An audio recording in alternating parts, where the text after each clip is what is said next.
at Hard Knocks. And I guess we'll just stay in the training camp. We'll stay in the training camp. I don't know what category of sorts. Training Realm. camp realm. Yeah, that's the word I was going to go with. Yeah.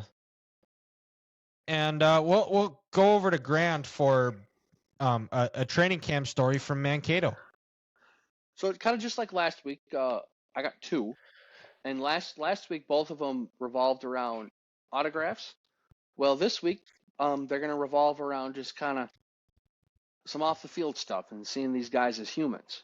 And actually, the first one, I'll never be able to forget this until the day I die. It was one of the first padded practices in Mankato, and this was still when they were allowed to do two-a-days before the NFLPA came in and said, we can't do that. So, it gets hot in Mankato in the summer, but not like, the Florida, Atlanta, Texas, Louisiana heat in this country.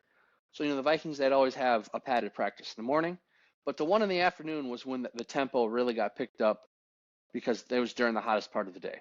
So, they went from, got out to stretch at about 2:45. Practice started at 3. Players were done at 5:30. So for that, let's say Tuesday. After training camp, me and some friends, me and family members, we were like, you know what, there's a Chipotle right across the street. Let's get dinner there. So after the crowd of people leave, we go to Chipotle, we have some dinner. We're just kind of hanging out. As we're about to finish up our food, I look to my right and I see this absolute mountain of a man come in, and it's Phil Loadholt. 6'8", 330 pounds, biggest human being I think I've ever seen in my life. I mean, the dude looked like two of me, and I'm no small person. But what does Phil Loadholt get as he's sitting down, Dylan? He has on his plate not one, but 2 burritos, and then a burrito bowl. And I'm sitting back like, there's no way this man is going to finish this. So me and the company I'm with, we find an excuse to stay there and maybe take a little longer to finish our food and refill the pop just to see if he's going to absolutely take this food down. Within 5 minutes, he takes the first burrito down. And I'm sure both of these were double wrapped, and they probably had double steak. So this dude, he had to have at least like 6 servings of steak, plus 4 tortillas, all the rice and all the fixings. Takes the first one down in 5 minutes. Second one, again, he takes it down in 5 minutes. And I'm like, that bowl's got to be to go, right? Like a late snack tonight, throw it in the dorm fridge. Nope, he finishes the whole thing. I'm just in awe, like, I can't believe this man just did that. Back in high school, you give me a double wrap burrito, I was struggling towards the end to finish that. As I've gotten older, I could take that down no problem, but I had a hard time taking one of these down. And he did another burrito in a bowl. That's when it really just clicked to me, like, okay, these guys are different and they can take down a whole bunch of food. It was just incredible. And then a couple of weeks later, Ben Lieber came in, the same thing. And he only had 1 burrito and 1 bowl. Only one of each. Only one of each. Yeah, what a softie compared to Big Phil. Yeah. It's just like, this is incredible. Like, I can't imagine what it would be like for them grocery shopping in the middle of the week, or just the poor cafeteria workers at the facility. Oh, jeepers, criminy. That is a lot of food, a lot of calories. Yes. But when you're 6'8", you need that good nutrition. You need to refuel your body up, and there's no better way to refuel your body than going to Chipotle. Exactly. That's just a free ad there, because we love Chipotle. You're damn right we do. And let's not forget, this was during the 2-a-day time. So they were in the hot sun for probably 5-6 hours that day combined. And it's not like he was going up against scrubs. He's practicing against Ray Edwards and Jared Allen. I mean, these guys are giving it to each other. These are Pro Bowlers and all pros going at it back and forth. So he deserved that meal. I'll say that. That's right. That is right.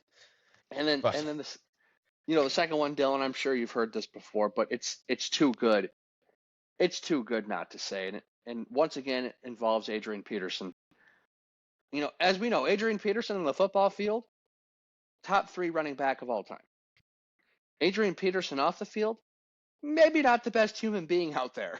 So, and this is a story from one of my old dad's coworkers who worked in the meat department who went to MSU at the time. He was, 21, 22 years old, college student, working at the Hy-Vee meat department. But he was up at the Quick Trip up on campus one night. I don't know if he was trying to buy a 12-pack of beer or he was trying to buy ice or, oh no, we're out of 7-Up. How can we mix our vodka without our 7-Up? So he's buying something. He's buying something late night at the gas station. Well, he sees Adrian Peterson in there, and he's like, holy shit, that's AP.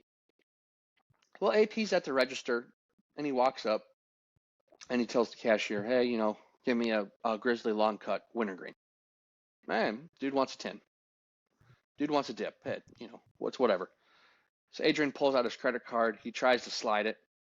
Cashier, hey, sorry, Adrian, or sorry, sir, your card was declined. It didn't read. Do you have another one? Yeah, so either AP pulls out another one, tries to slide that one again. Once again, same thing happens.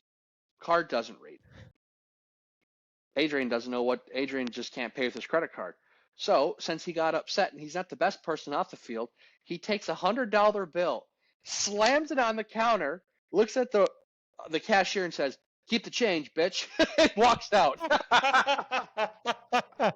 Oh, that is a classic. That is a great story. And Spin Zone.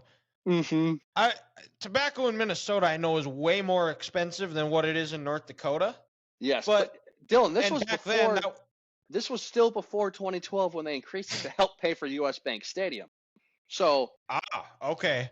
It was still more expensive than North Dakota, but who knows? It couldn't have been more than $5 at this time. Like, I think a pack of smokes then was Spin Zone. Guy got a $95 tip. So exactly. I maybe Adrian Peterson isn't. Maybe that makes him a little less of a bad person, but it's up to the listener to determine. Yeah, they can make their own judgment. Exactly. We're not going to try to sway him in one way. Yeah. Exactly. But yeah, it's just Adrian. He just impulsively, just pissed off, throws the 100 on the counter, keep the change, bitch, walks out. Fantastic. That is always a classic. That's a great story. Mm-hmm.